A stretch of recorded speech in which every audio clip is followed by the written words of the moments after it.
दोस्तों, हमने finally 90% battery charge कर ली है यहाँ गोरखपुर में, और 463.2 किलोमीटर्स जो हम बिहार से गोरखपुर का हमने किया, वो 100% सिंगल चार्ज में 9% उसमें बैटरी बची हुई थी। 81% अभी हमने यहाँ से चार्ज किया है, और फिर से ट्रिप जो है रीसेट हम करते हैं।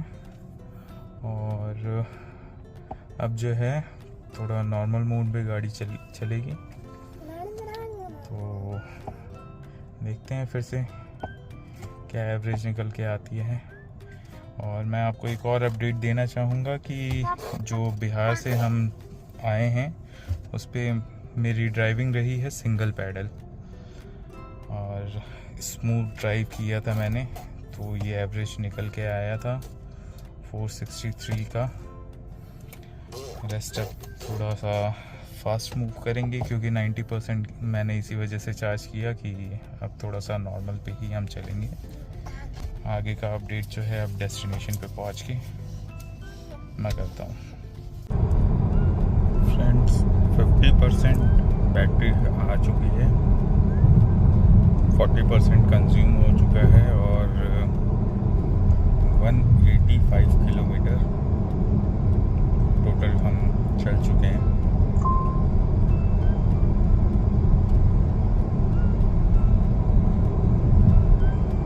और स्पीड 90 हमने रखी हुई है अभी। देखते हैं कितने % बैटरी पे हम लखनऊ तक पहुंचते हैं।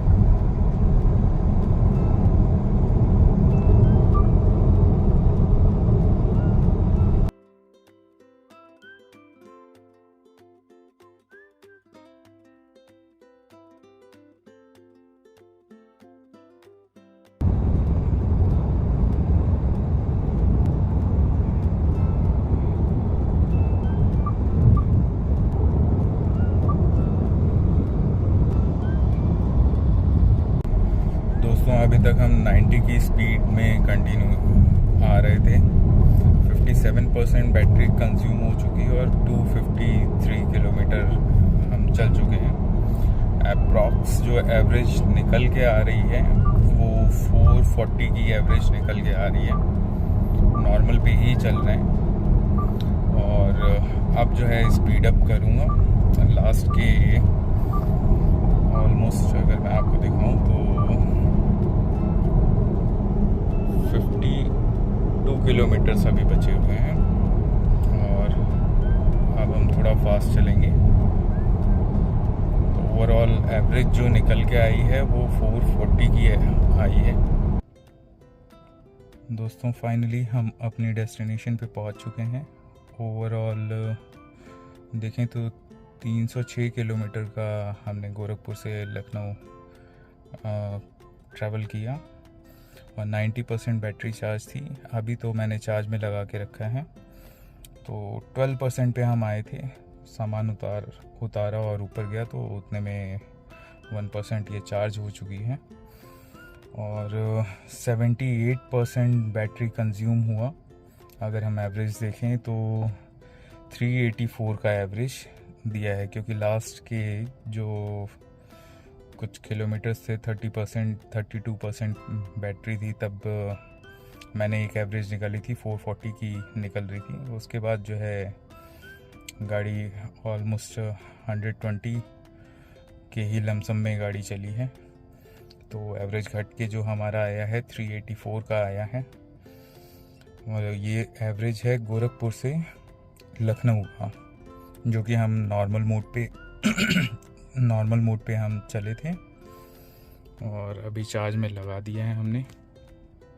रेस्ट अब फुल चार्ज होती है तो नेक्स्ट हमारा डेस्टिनेशन जो रहेगा, कुछ प्लान हमने किया है पहाड़ों पे, और मे बी ऑफ बीट भी जाएं। लिटरली कोई थकान नहीं है, इतनी दूर की जर्नी हम करके आए हैं। और लास्ट में तो हमने एडास पे ही जो है गोरखपुर से हम लेकर आए Lucknow. ADAS is fantastic. I will say आपको जो है कुछ नहीं करना, हल्का सा बस हैंडलिंग थोड़ा बहुत उसको संभालना है, अदरवाइज़ वो भी संभालने की ज़रूरत नहीं है, बट ये आपको वार्निंग देता है टाइम पे। ऑलमोस्ट मेरे ख्याल से 2 मिनट के अंदर ही एक बार आपको वार्निंग आ जाएगी। फिर स्टीयरिंग अगर नहीं पकड़ते तो धीरे धीरे गाड़ी जो है रुक जाती है, वो भी मैं कभी आपको दिखाऊंगा। रेस्ट अभी आप टोटल किलोमीटर्स भी देख सकते हैं, 8543 किलोमीटर्स रन कर चुके हैं हम अभी तक। तो समअप जो है इस टूर का, अगर हम इको मोड पे चल रहे हैं तो एवरेज निकालने को हम 500 प्लस भी निकाल सकते हैं। इको मोड हो या नॉर्मल मोड हो, स्पोर्ट्स मोड हो, ऐसा कुछ अलग नहीं है। बस एक्सेलरेशन जो है आप इको मोड में हार्ड थोड़ा होता है और नॉर्मल में थोड़ा उससे और सॉफ्ट, मतलब हल्का सा भी आपने पैडल दबाया तो स्पीड बहुत तेज़ पकड़ती है गाड़ी। और स्पोर्ट्स मोड में मक्खन है। लेट्स सपोज कि आपने बस पैर रखा और गाड़ी जो है 100 की स्पीड कब पकड़ेगी नहीं पता चलता है, बट उसी को आप अगर कंट्रोल करें तो किसी भी मोड में आप एक अच्छा एवरेज निकाल सकते हैं। ये चीज़ मैंने नोटिस किया है, क्योंकि नॉर्मल मोड में भी जो है 440 की एवरेज अभी हम निकाल के ही लाए हैं, और वो भी 90 की स्पीड में हम गाड़ी चला रहे थे। Thank you friends.